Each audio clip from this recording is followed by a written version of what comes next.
The LGBTQ community, which stands for lesbian, gay, bisexual, transgender, queer questioning, and everything else, has faced a series of challenges and struggles throughout all of human history, taking on social barriers such as systemic barriers, stereotypes, and gender roles. That one especially in the case of transgender people. When people talk about LGBTQ+ movements in history, the main focus is often on the 60s and everything past that, with moments such as the Stonewall riots of 1969 being turning points in the revolution for equal rights.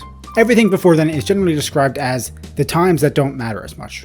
But the fight for social acceptance didn't go from everyone hates gay people to everyone likes gay people within the span of one afternoon, and it's important to cover other aspects of the movement.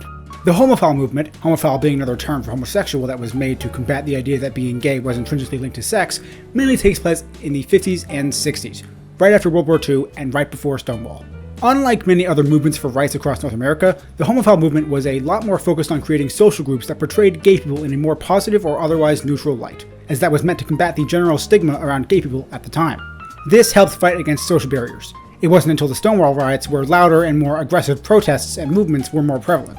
But what the Homophile Movement did do was lay the groundwork for many of the movements that were to come.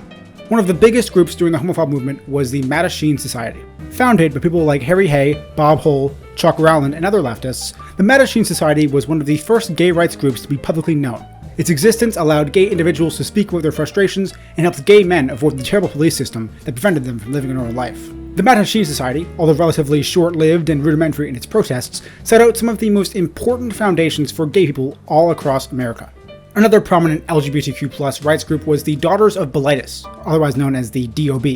Although the Mattachine Society was mainly for gay men, the DOB focused a lot more on the lesbian population of the time. It started as a tiny social group made up of only 8 people, including the founding members of Del Martin and Phyllis Lyon, but after some time grew to become its own political organization focused on improving the rights for lesbians across America. One of the DOB's most prominent actions was creating The Ladder, one of the first LGBTQ+ magazines. This further improved public perception of homosexual individuals. The DOB was a lot like the Mattachine Society in a lot of respects, and both of them faced a lot of similar issues. These two groups were some of the most influential during the homophile era, but there were also a plethora of other groups like them that were still very important in changing public opinion of LGBTQ+ people. Aside from the general homophobia surrounding the time, one of the biggest issues combating the homophile movements was disagreements between the more peaceful and traditional groups, focused on following the law and pursuing change through legal and political ways, and the more rebellious and radical groups, focused on pursuing change through riots and giving themselves their rights. This hit a peak with Stonewall, as groups like the Mattachine Society started getting worried that the violent and aggressive protests would set back their gains in rights and public opinion. This went so far that the Mattachine Society had to urge gay rights activists to halt aggressive protests following the Stonewall riots. These disagreements led to the creation of groups like the Gay Liberation Front, which were less afraid to use violence to push their social agenda. As time went on and past the homophile era, more forward rights movements like these became more prevalent and more influential. It's easy to look at gay acceptance in America like this, and think that everything before Stonewall was completely pointless. And while it's true that Stonewall and the events following it were arguably more impactful and important in the history of LGBTQ+ rights, it's also incredibly important to remember and honor the gay men and women that came before the modern movements. The homophile movement fell out of style, as the already very rebellious culture of the 60s meshed well with groups like the Gay Liberation Front, but neither side of protesting is inherently the wrong way of doing things. On one hand, it's obviously better to be more peaceful if you can, but it's also incredibly important to recognize that being violent is sometimes necessary for the greater good.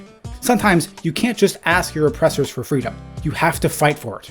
But even still, it's impressive and respectable that the groups like the Mattachine Society and DOB tried to do what they did. Even if it maybe wasn't as effective, it made people see LGBTQ+ people as actual human beings, and that counts for something.